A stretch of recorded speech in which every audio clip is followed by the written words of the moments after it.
Saludos amigos, bienvenidos y bienvenidas sean todos y cada uno de ustedes a esta entrega de Cerrando la Semana a través de Get TV.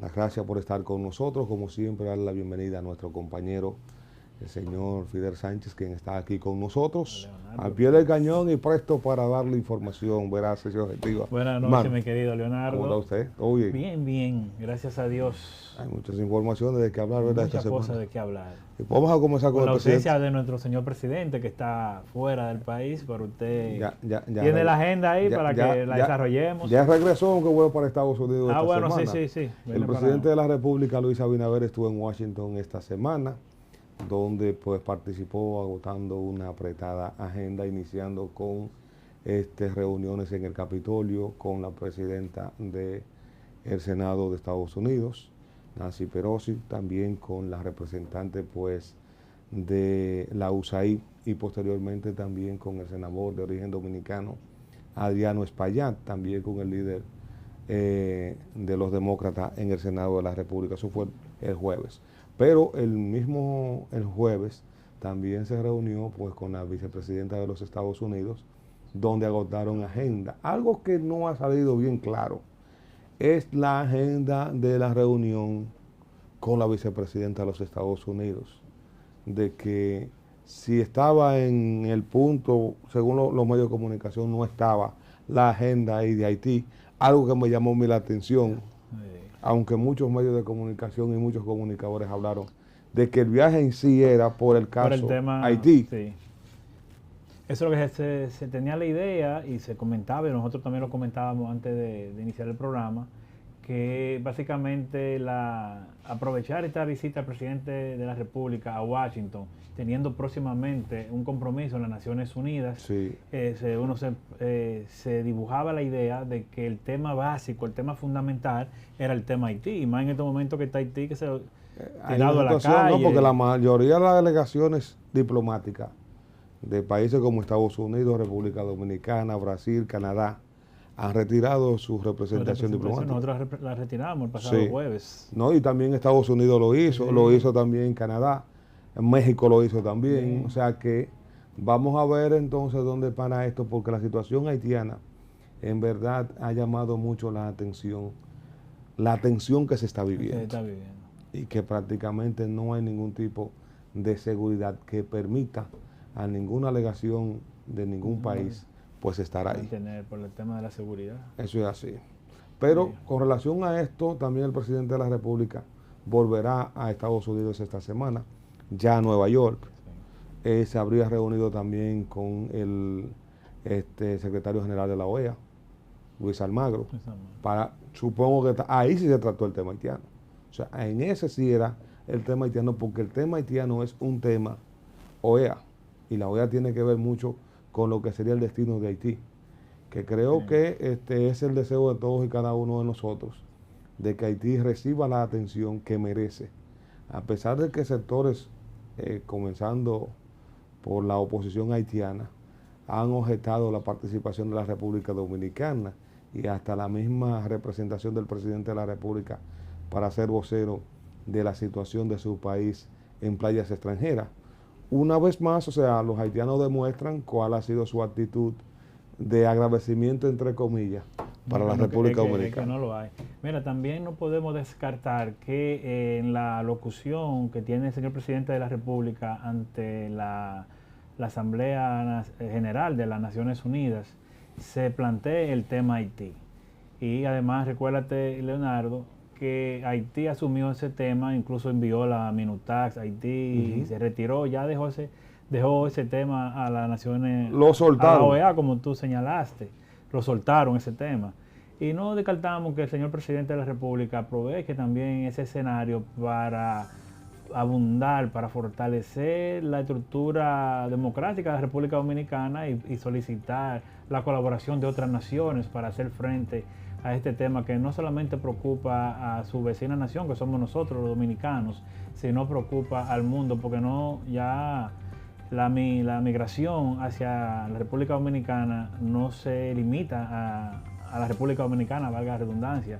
Ya están tomando otros rumbos los haitianos para buscar, como comentábamos nuestro amigo Johnny Vázquez. ¿Qué decía? Cuando venían para acá, ellos vienen para Suiza, Sí, ¿verdad? El paraíso para ellos, este somos es el un paraíso. paraíso. Pues aquí tenemos empleo, tenemos alimentos, tenemos leyes, tenemos un sistema de respeto que aquí Sí, pero yo te voy a decir algo a ti. O sea, hay un asunto. Tú sabes la inversión que hace la República Dominicana solamente en salud. Como tú escuchas a un director y de un ni hablar hospital- del tema de de un- educación, que está muy... Espérate, que vamos para allá, Sí. espérate. Pero mira, cuando yo escucho al director del hospital de Santiago, me parece que es Noel Cabral Ibáez, el materno infantil. el materno infantil, Sí. que solamente una sola paciente haitiana han tenido que ellos pagar o asumir costos de alguna enfermedad que hayan tenido, posparto y también durante lo que es su periodo de gestación, de hasta 700,000 pesos. Cuando tú lo que tienes es asignación presupuestaria de 5 millones de pesos. Cuando tú a un solo paciente Le tengas que pone invertirle 700. más del 15% del Imagínate presupuesto. tú del presupuesto, tú tienes que estar invirtiendo entre un 20 y un 25%, 25%. prácticamente en un solo paciente. Si eso no es agradecerlo, entonces, ¿qué es lo que hay que hacer ante nosotros con Haití? Y ahí entonces va el tema que tú estás tratando, el caso educación. Cuando nosotros hemos tenido que estar invirtiendo, la República Dominicana tiene que invertir, el Ministerio de Educación, ahora, por falta de cupo para los dominicanos, estudiantes dominicanos que quedaron fuera. ¿Por qué? Porque no dan. ¿Y por qué no dan? Porque la gran mayoría de las escuelas fueron acaparadas por estudiantes haitianos. O sea, niños haitianos. es una situación de que está bien, no hay ningún tipo de problema. Ellos tienen derecho a la educación, tienen derecho a la salud. Pero derecho también universal. nosotros tenemos derecho a que nos agradezcan por lo menos. Por lo menos el agradecimiento, pero no tenemos la suerte de ser correspondidos. Que no es nuevo, por lo menos con el agradecimiento de parte de los nacionales haitianos. Y entonces vamos a ver, mire, hay otro tema que hay que tratar, es el tema Cámara de Cuentas. Sí. Que Delicado, esto ha pasado de castaño a oscuro. La posición planteada por el presidente del Senado, Eduardo Estrella, de que no conocía de la carta que habría circulado y que ha salido en medios de comunicación, la carta pues entregada por empleados de esta entidad acusando al presidente de este organismo. Y también entonces la respuesta que ha tenido por parte de Participación Ciudadana de hacer la petición al presidente de la Cámara de Cuentas a que tome una licencia hasta tanto se investigue este caso. Que vamos a ver si el Senado de la República en la próxima sesión del miércoles que viene pues fija posición con respecto a esto, si la carta ya apareció, llegó, la pudieron leer, la ponderaron y entonces fijan una posición y hasta la misma Cámara de Diputados. Bueno, sí. Pero parece que ya hay un consenso para dejar ese tema y... Sí, para proteger al actual presidente y a los demás miembros de la Cámara de Cuentas, porque quieren como dibujar, quieren tapar, quieren como echar hacia un lado lo que tapó el avispero, que es el tema del acoso sexual, después acoso laboral, después que no hay nada de eso. Lo que sí es cierto es que con esta decisión que se ha tomado de como proteger al presidente de la Cámara de Cuentas, las que van a sufrir son las mujeres que recibieron el acoso afuera, en horario fuera de oficina. El departamento jurídico prácticamente no le queda una semana, Leonardo. Bueno, eso es lamentable. Lamentablemente. Uno creía que hay cosas que estaban superadas y sin embargo siguen latentes. Miren, pasando a otro tema y finalmente ya antes de irnos a la pausa, hay que decir que el IDOPIR pagó 271 millones de pesos a 18,000 médicos y enfermeras afectados por el COVID-19. Dice aquí que el doctor Fausto López Solís informó que desde que inició la pandemia del COVID-19 hasta agosto de este año, fueron calificados 17,955 casos del personal de salud afectado por ese virus en las diferentes clínicas y hospitales de la República Dominicana. Al dejar inaugurado el nuevo módulo de atención a sus afiliados en el Hospital Municipal de Boca Chica, el doctor López Solís dijo que para cubrir los gastos de estos servidores de la salud, se entregaron 271,337,461 pesos con 24 centavos.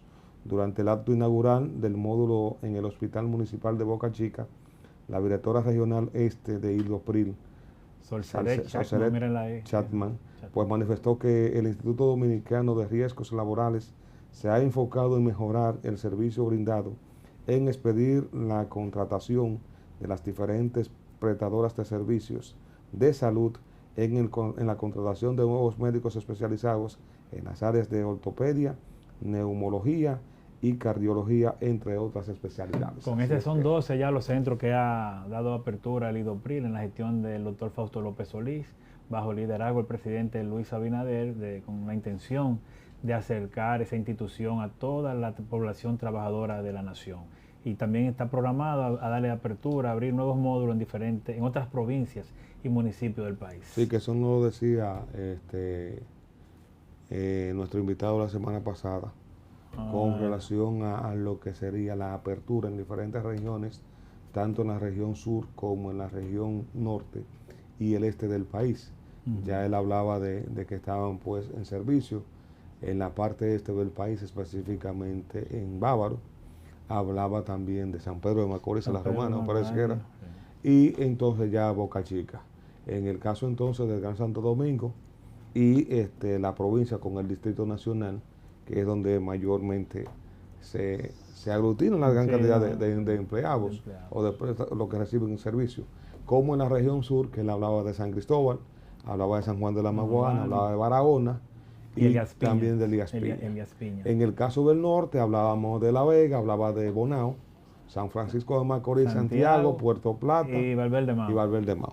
¿Verdad? Así es. Entonces vamos a esperar de que el IDOPRIL continúe pues mejorando los servicios que presta a la ciudadanía y que tanto los trabajadores del país lo necesitan. Garantía pues de este tipo de servicios. Mire, ya nos queda poco para ir a pausa, pero debo decir o dar la información de que San Cristóbal fue declarada ya regional de la Policía Nacional. O sea, ya San Cristóbal regional sur no pertenece a Baní como antes, ya tiene un comandante. Y entonces esta semana... Pero explícame eso, yo tenía entendido que era la No, recuerda que San Cristóbal pertenecía a la Regional Central, sí, que estaba en sede con Baní. Ahora entonces ya San Cristóbal es una... le elevaron la categoría. Le elevaron la categoría. Entonces, ¿qué pasa? Esto trae consigo algunos servicios que la Policía Nacional va a poner allá, como mayor cantidad de logística, llámese pues mayor cantidad de vehículos, mayor dotación policial, mayor cantidad también de motorizados, mayores atenciones en el aspecto... Y mayor seguridad. Mayor seguridad. Mayor seguridad. Eso es lo que implica y lo que uno requiere. Pero también la Dirección General de Tránsito y Transporte Terrestre, la DGC, tiene un nuevo comandante en San Cristóbal, que lo es el coronel Melvin Santana, que ha comenzado pues a llevar a cabo operativos que van en mejora del reordenamiento del tránsito en San Cristóbal, como también el llevar la educación a los y las conductoras que usan a las calles de San Cristóbal para hacer sus diligencias. Entonces esto de verdad, vamos a ver si conjuntamente con las autoridades municipales de San Cristóbal puede llevarse a cabo y San Cristóbal recibe algún tipo de cambio. Yo confío en el comandante Santana, en que eso se pueda lograr. Es una tarea difícil, porque San Cristóbal, como en todo el país, no se respeta ningún tipo de reglamento en el tema vial. Pero, Leonardo, con el permiso tuyo, pasando de San Cristóbal aquí a la capital y siguiendo ese mismo tema, el Ayuntamiento del Distrito Nacional, conjuntamente con el Intran, han puesto un plan piloto aquí en Naco. Del asunto del doble vía. De doble parqueo, de parquearse. O sea, ojalá que ese plan piloto sea tan exitoso que pueda replicarse en toda la geografía nacional. Y que no sea solamente un asunto circunstancial, y auguramos el mayor de los éxitos a nuestro amigo Hugo Veras, que no sea un asunto circunstancial de momento, sino que se pueda mantener y que nosotros los ciudadanos tengamos la conciencia necesaria para poder pues llevar a cabo mayor educación y mayores oportunidades de tener un país más libre en el tránsito y que se respete las señales de tránsito. Nosotros vamos a una pausa y en breve retornamos con más en esto que es Cerrando la Semana.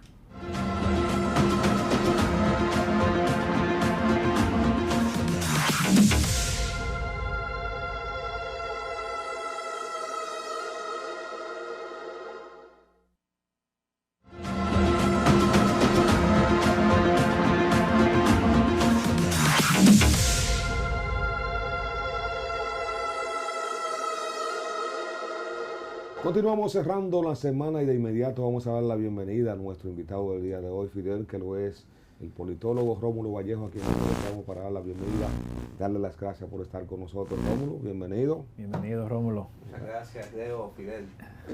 Teníamos varias semanas. Sí, porque hace semanas atrás se han producido muchas encuestas, mucho análisis. Claro. Y queríamos tener una persona con la capacidad suya para analizar y debatir todo eso. Y muchas situaciones también me gustaría que habláramos de esto. Rómulo, ¿cómo está el quehacer político en la República Dominicana? Bueno, vamos a desglosarlo.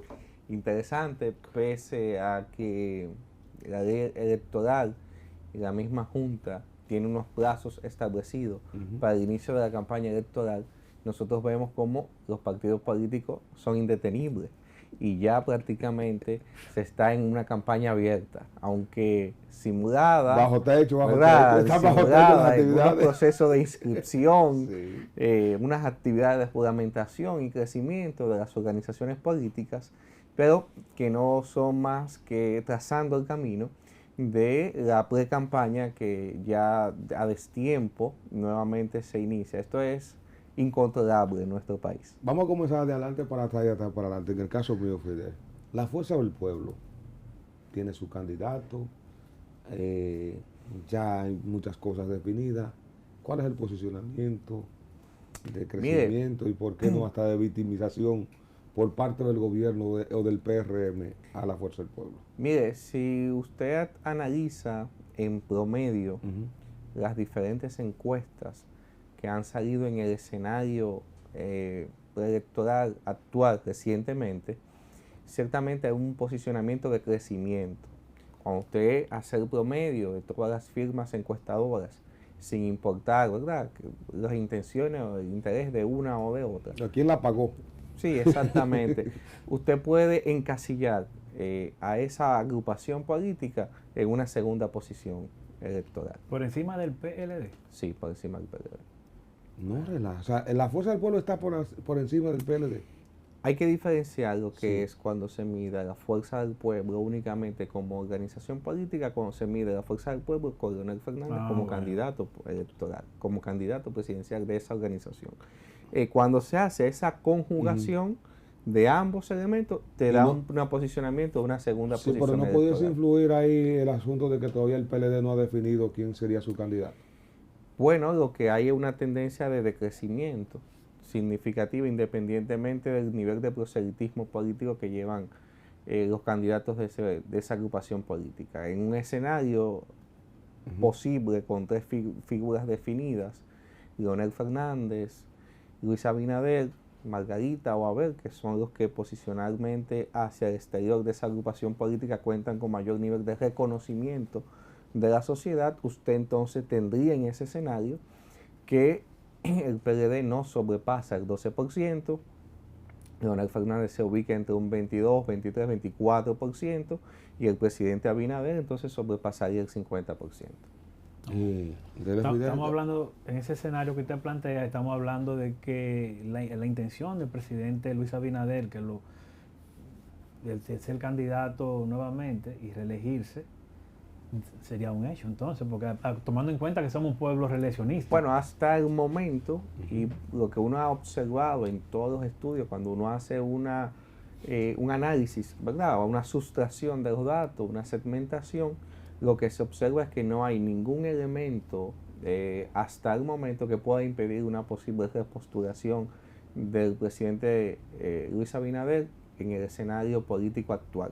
Claro, estamos hablando a la fecha, a 2 años aproximadamente, un poco menos, 1 año y tanto de las próximas elecciones, y considerando que todavía no están definidos por completo el escenario electoral. Pero si hacemos un ejercicio de posicionamiento de estas figuras que hasta el momento se visualizan que pudiesen estar liderando una próxima elección, el presidente Luis Abinader contaría con más del 50% en ese proceso electoral, según lo que se promedia y se observa en todas las encuestas y estudios de opinión. ¿Sintoniza usted con quienes entienden de que una repostulación del presidente de la República, Luis Abinader, sería la renovación de un nuevo liderazgo en la República Dominicana? De que mucha gente van a Bueno, ciertamente permitirá la consolidación de un proceso de cambio que se ha venido dando en el escenario y en el espectro político actual. No solamente a lo interno y la figura de su propio partido, el PRM, sino que permitiría en otros partidos que haya una generación de relevo, lógicamente, para poder enfrentar al candidato. Lo mismo pasaría de inicio en caso de que se consolide y se efectúe una repostulación del presidente Luis Abinader y que este resultase electo, ya descantaría del escenario político para el 2028 a Leonel Fernández, y en el PLD habría que reconfigurarse internamente. Y el PLD sería el más afectado en ese escenario, porque entonces tendría que ver de qué manera logra consolidar un escenario en el cual puedan tener una figura alternativa al liderazgo que tienen actualmente y que le permite entonces remontar como opción política, sin que la misma fuerza del pueblo entonces continúe desplazándole del escenario político electoral. Usted ha hablado de números, le ha dado posicionamiento del presidente de la República, Luis Abinader. Si se, en dado caso, en una segunda vuelta, en una eventual segunda vuelta, la gran mayoría de los PLDistas votaría por Leonel Fernández. No todos. ¿Estaría Los estudios sí. que se hacen, Ajá. hay un porcentaje amplio de miembros de los que actualmente se inclinan en una primera vuelta, en un primer escenario, en votar por el presidente, por el candidato presidencial de su partido, que en una segunda vuelta entre Leonel Fernández y Luis Abinader no votarían por Leonel Fernández. Y hay que entender que hay una posición antagónica de un sector del PLD en contra de Leonel Fernández. Y eso se refleja en que un segmento de ese partido, en caso de una segunda vuelta, prefieren la opción de Luis Abinader y no de Leonel Fernández. ¿Por qué? Un triunfo de Leonel Fernández y de la Fuerza del Pueblo significaría que desaparecería del escenario político electoral el PLD, porque este primer partido ya en el gobierno, en el ejercicio de sus funciones, terminaría absorbiendo de manera sistémica al PLD y por ende desmembrando su estructura político-partidaria.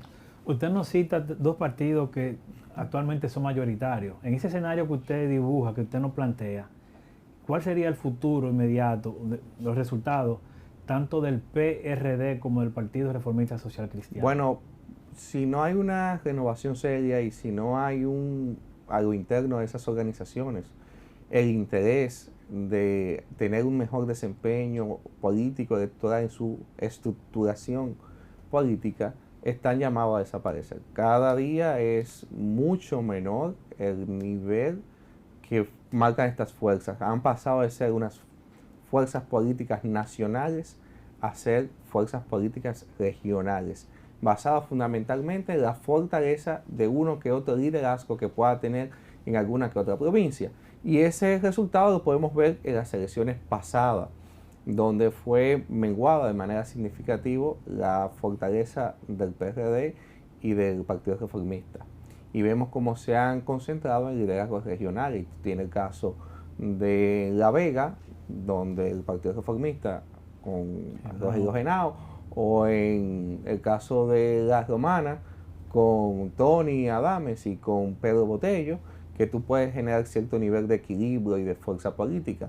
Lo mismo pasa con el PRD, Junior Santos Alcarrizo, Francisco Peña en Santo Domingo Oeste, pero que fuera de esos liderazgos, básicamente de esas figuras que están en esa agrupación política, si tú haces una sustracción de qué fue esa fuerza política, qué fue ese partido, te das cuenta de que inmediatamente están convertidos ya no en partidos nacionales, sino en fuerzas políticas regionales.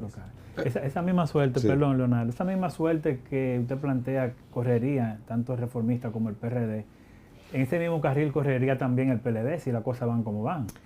Si el PLD no se aboca a un proceso de reestructuración interna creíble realmente, si no sale fortalecido de su proceso de escogencia del candidato interno y continúa el proceso de fragmentación, donde cada día figuras, alcaldes, diputados, regidores, se escucha el rumor de que van a pasar o que pasan a otras fuerzas políticas, entonces simplemente también está en una posición que pudiera verse disminuido electoralmente.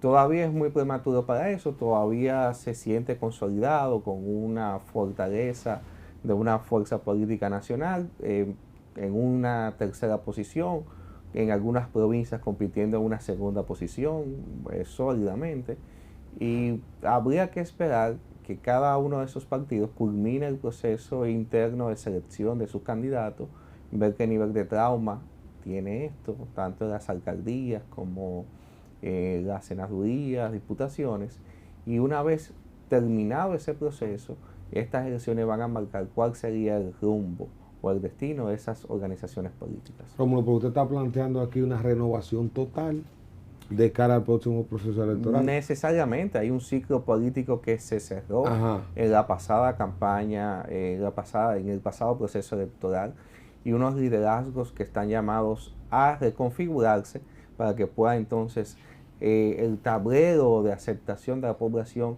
poder nuevamente asimilarlo. Y hay que entender el nivel de abstención que hubo. Eso es. La abstención que viene de manera persistente creciendo, y de cómo cada día más las fuerzas políticas dejan de conectarse con un segmento importante de la sociedad. Recordemos que el presidente Luis Abinader logró el triunfo electoral en una primera vuelta porque conectó con segmentos y con sectores distintos de la sociedad dominicana que se inclinaban anteriormente por la abstención y que en este proceso electoral se inclinaron para votar por el partido y la propuesta de Luis Abinader.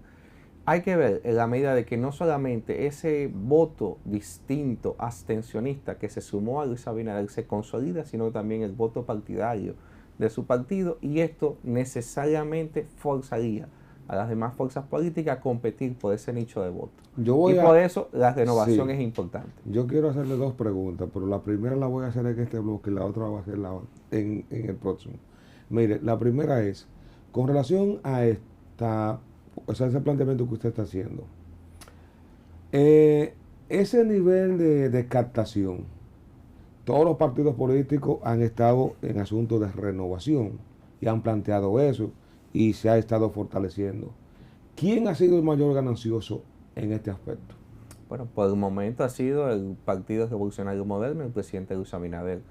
Habría que ver de qué manera pues continúa en ese proceso, se consolida en eso, o si las otras fuerzas son capaces de disputarle segmentos y nichos de poder y nichos de población, de electorado que no se sienten identificados con las fuerzas políticas de manera tradicional y que no hacen un ejercicio político cotidiano.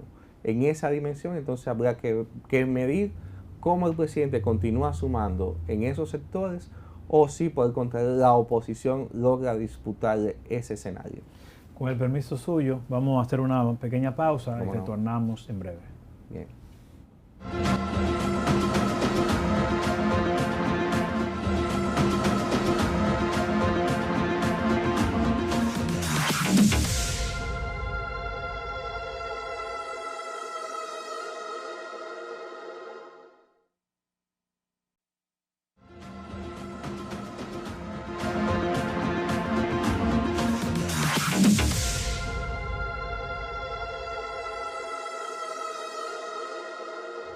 Regresamos. Así es. Mire, yo voy a hacer una pregunta a Rómulo. Rómulo. Bueno.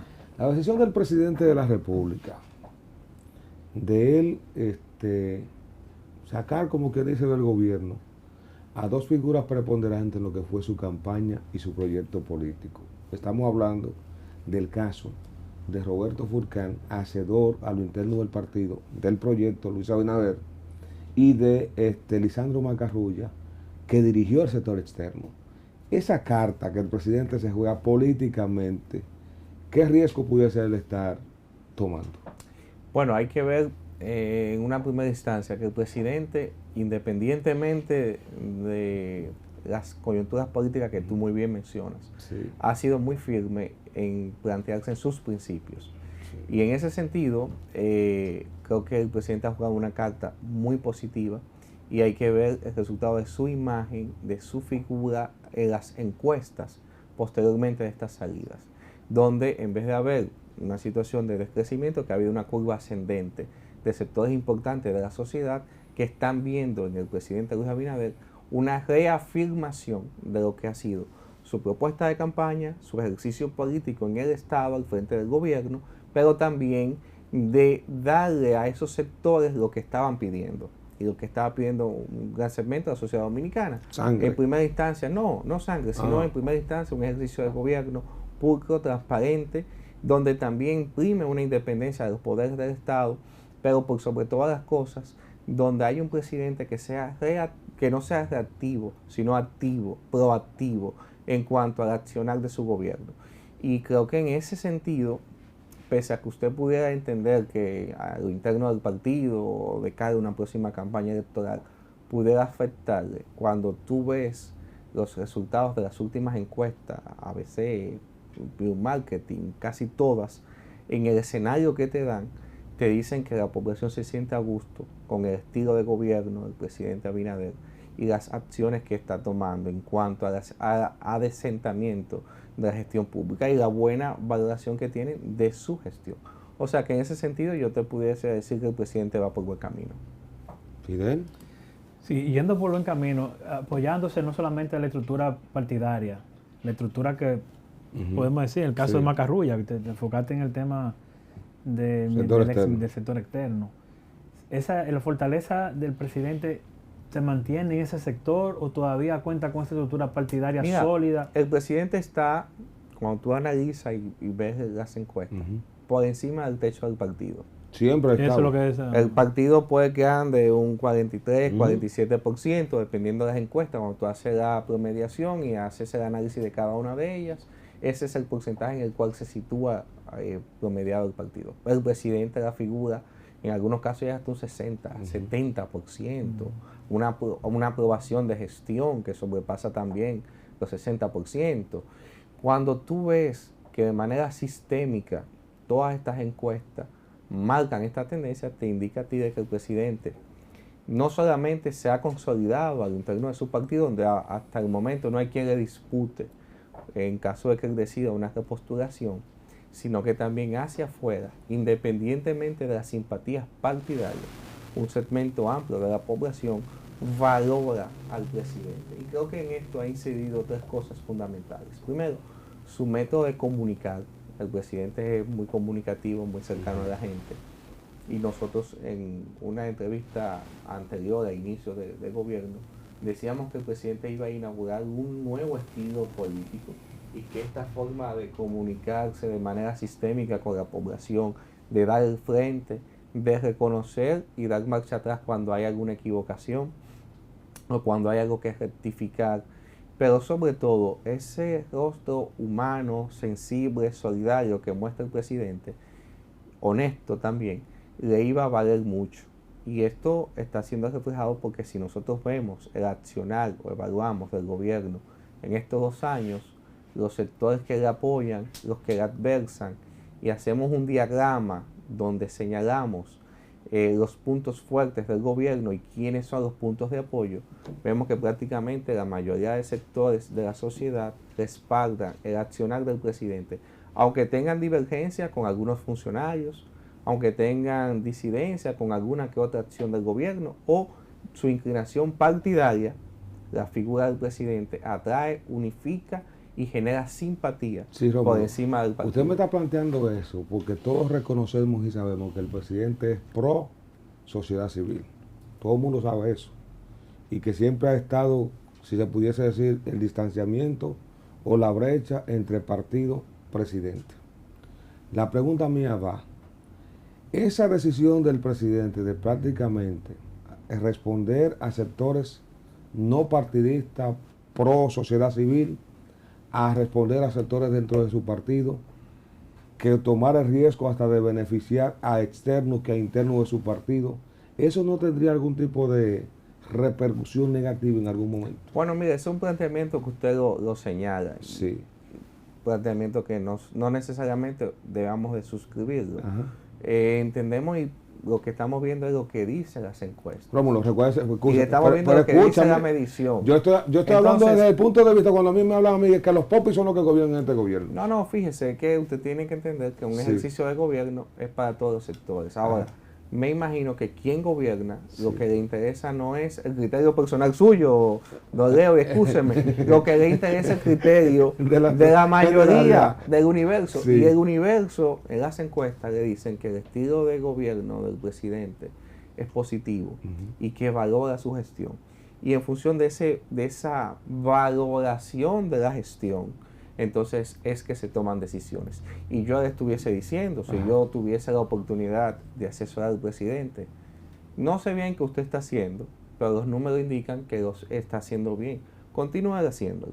Pero, ahí voy. Porque eso es lo que ha provocado entonces que él siga gobernando así. Bueno, los efectos resultados o el efecto déjeme decirle, si a usted hubiese tocado gobernar en un escenario de pandemia, pospandemia, una crisis económica tanto nacional como internacional, materias primas, commodities. En Reino Unido la inflación sobrepasa el 24%, en toda la zona euro ya alcanzó 2 dígitos, Estados Unidos.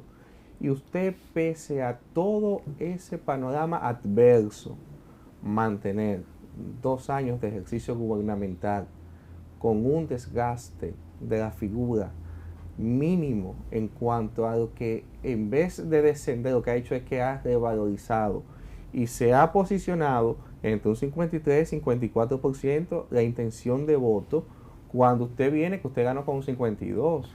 Entonces, en ese escenario, vuelvo y les repito, nosotros lo que hacemos, el análisis político, lo que vemos son los números, los resultados. El resultado hasta el momento va bien. Parece que esos sectores de la sociedad que usted señala, no sé cómo, han hecho una buena gestión o han generado una empatía o han permitido un universo de aprobación. Hay que entender que cuando hacemos el diseño de políticas públicas, de cuando se hace el diseño de una gestión de gobierno es inclusiva, no para uno u otro sector, sino para la mayoría. Y aparentemente hay una mayoría de la población que valora positivamente la figura del presidente, a pesar de todas las situaciones adversas. Fíjese que nosotros tenemos una inflación de un 9%, cuando el resto de la región sobrepasa esa cifra. Argentina tiene un 80% de inflación. Nosotros todavía no llegamos a 2 dígitos.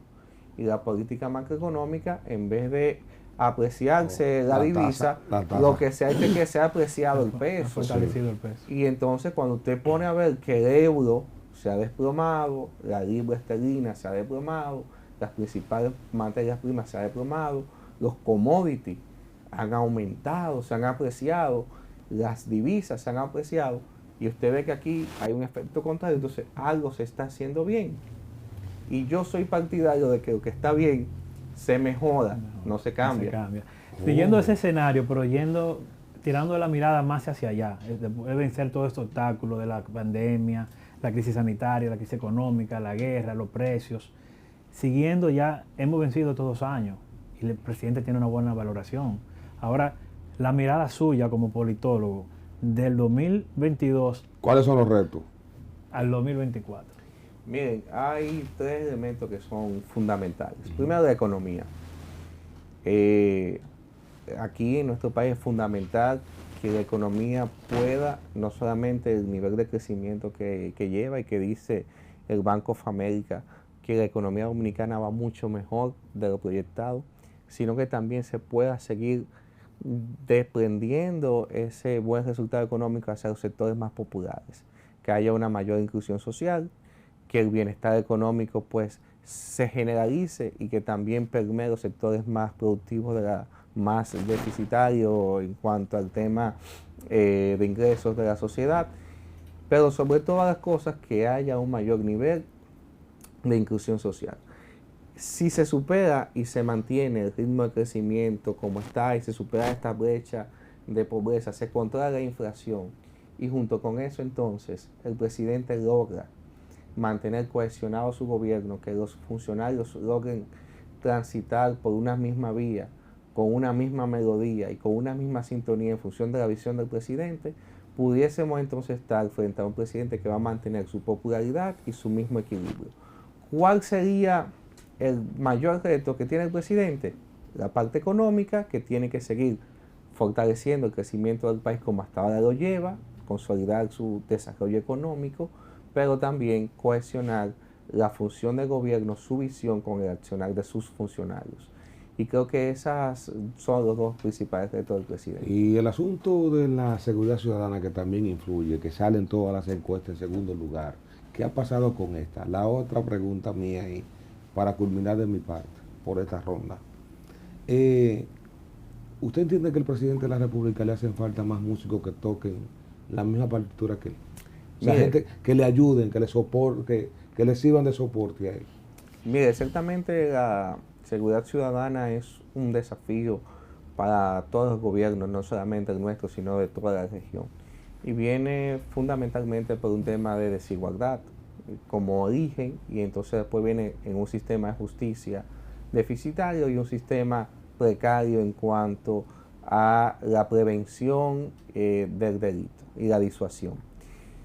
Creo que hay un consenso en sectores importantes de la sociedad de que se están atacando estos tres focos, que se necesita tiempo para que se vea el resultado. Bueno, eso es innegable, pero de que hemos tenido un enfoque integral en cuanto a lo que ha sido la política de seguridad ciudadana con la reforma policial, a pesar de que usted tenga sus diferencias y piense en una mayor seriedad, creo que es importante saber que lo que se está haciendo en este momento en cuanto a seguridad ciudadana no se había hecho antes, cuando nosotros vemos de qué manera ya se está abordando el tema de manera integral. Pero ciertamente todavía continúa siendo un punto que a mejorar de la gestión del gobierno.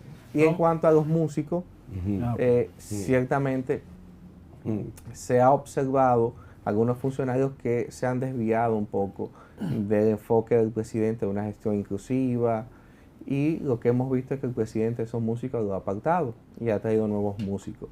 Así que yo entiendo que la orquesta lo que tiene que seguir aprendiendo el libreto y tocando junto con el presidente. A mí también me corresponden dos preguntas. Sí, dale. La primera, ¿cuál mejor, candidato o presidente? El licenciado Luis Abinader. Y la segunda, esta semana se cumplió 28 años de aquel pacto, el Pacto por la Democracia, que se firmó ante la crisis de 1994, que se alegó un fraude colosal. El presidente, el líder del PRD, José Francisco Peña Gómez, en ese momento el presidente Luis Balaguer, que me diga qué tanto hemos avanzado del Pacto por la Democracia hasta esta fecha.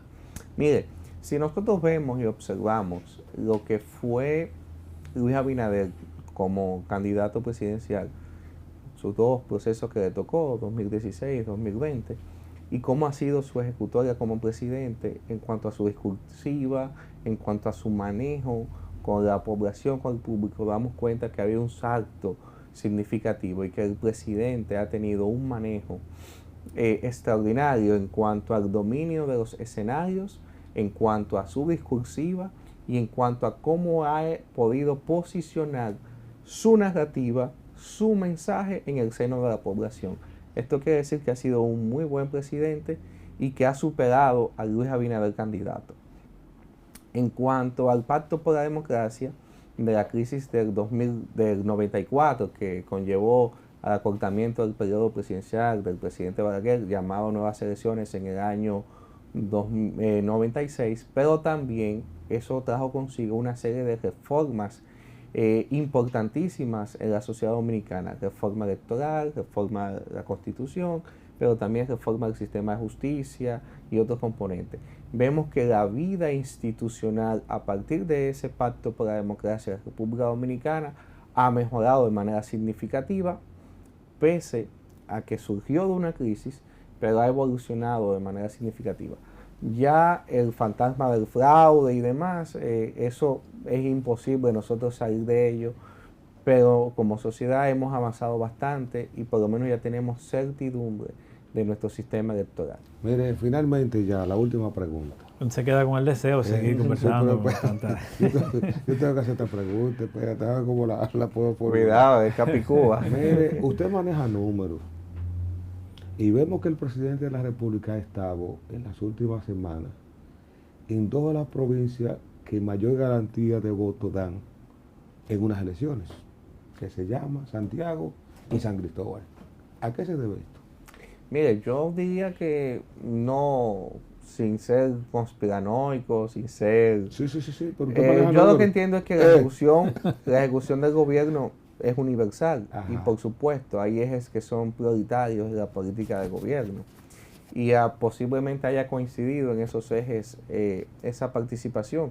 Pero indiscutiblemente, si se enfoca por el lado que usted dice, como parte del político electoral, o como pudiese ser, y dijera el gobierno que es parte de sus ejes de ejecución en cuanto a las políticas públicas, yo lo que diría es que se están atendiendo, cuando usted haga la segmentación del gasto público y va subdividiendo a qué renglones, qué capítulos, ciertamente se han atendido obras que son fundamentales y se ha colocado el gasto de manera estratégica, no solamente en función del segmento poblacional, sino la necesidad y la deuda histórica en la inversión pública.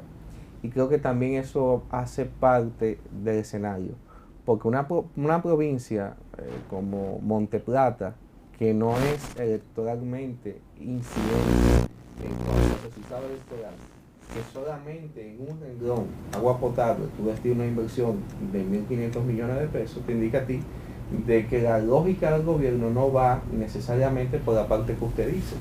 Pedernales. Va en función de una política. Ahí metíamos Pedernales, que son 3.000 votantes. Pero si no me ven ustedes el presidente se ha metido en Pedernales. Óigame, no me cambien a mí la estructura de la pregunta. Yo quiero la respuesta.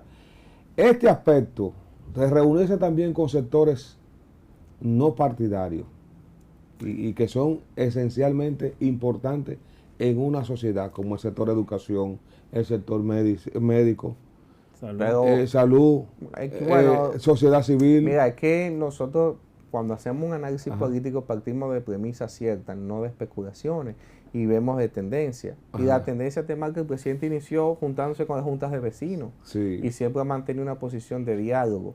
Yo entiendo que no es un tema puntual, como usted quiere señalarlo, sino que forma parte de la política integral, así como Danilo hizo su fortaleza de su eje de gobierno, en la visita sorpresa, con grupos reducidos de sectores específicos. Luis Abinader ha hecho su ejercicio gubernamental con sectores más amplios de la sociedad. Entonces, simplemente son estilos de gobierno. No me voy con la conspiración, me voy más bien con analizar de manera objetiva que son estilos políticos o estilos de gobierno distintos y que cada quien, en su entender, gobierna como entiende que mejor le conviene. Que yo conseguí la respuesta suya. Hemos llegado al final. Gracias, Rómulo, por estar Rómulo Vallejo, acogernos y visitarnos en este espacio. Esperamos que se repita. Claro, que esta no sea la primera de muchas. Digo, que sea la primera de muchas, ¿verdad? Sí. Él sabe que tiene derechos adquiridos aquí con nosotros. Nosotros hemos llegado al final de nuestro espacio del día de hoy. Será Dios mediante la próxima semana, cuando estaremos en una nueva entrega de Cerrando la Semana a través de Get TV.